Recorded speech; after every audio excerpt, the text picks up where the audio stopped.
Welcome back e learning school by Sachin. NTPC group D SSC CHSL UPSI MTS के लिए हम पढ़ रहे थे हिस्ट्री के फैक्ट्स। उसी सीरीज में अगला लेक्चर है लेक्चर 7 मौर्य साम्राज्य। 322 ईसा पूर्व मगध में मौर्य वंश की स्थापना हुई, जिसके संस्थापक थे चंद्रगुप्त मौर्य। चंद्रगुप्त मौर्य ने नंद वंश के अंतिम सम्राट धनानंद को हराकर मौर्य वंश की स्थापना की।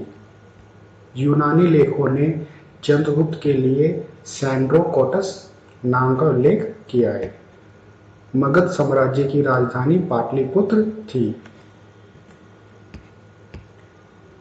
ये मौर्य वंश के कुछ मुख्य शासकों का कालक्रम है।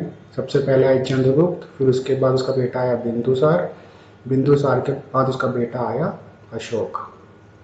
अशोक ने अपने पुत्र महेंद्र और बेटी संघमित्रा को श्रीलंका बौद्ध धर्म के प्रचार के लिए भेजा। बौद्ध संगीति कालक्रम। जो प्रथम बौद्ध संगीति हुई थी वो अजात शत्रु के समय में हुई थी राजगृह में। जो द्वितीय बौद्ध संगीति हुई वो कालाशोक के समय में हुई थी। तृतीय बौद्ध संगीति जो मोस्ट इम्पोर्टेंट है ये अशोक के समय में हुई थी पाटलिपुत्र में।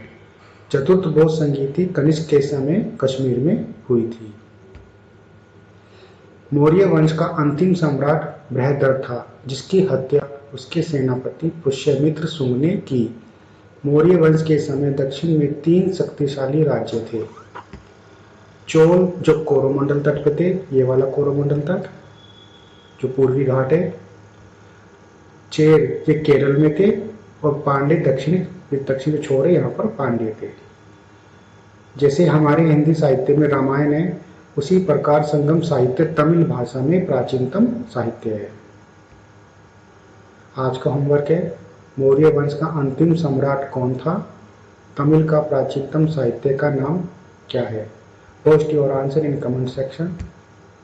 To be continued lecture 8. Thanks for watching. Please like and subscribe this channel and support to us.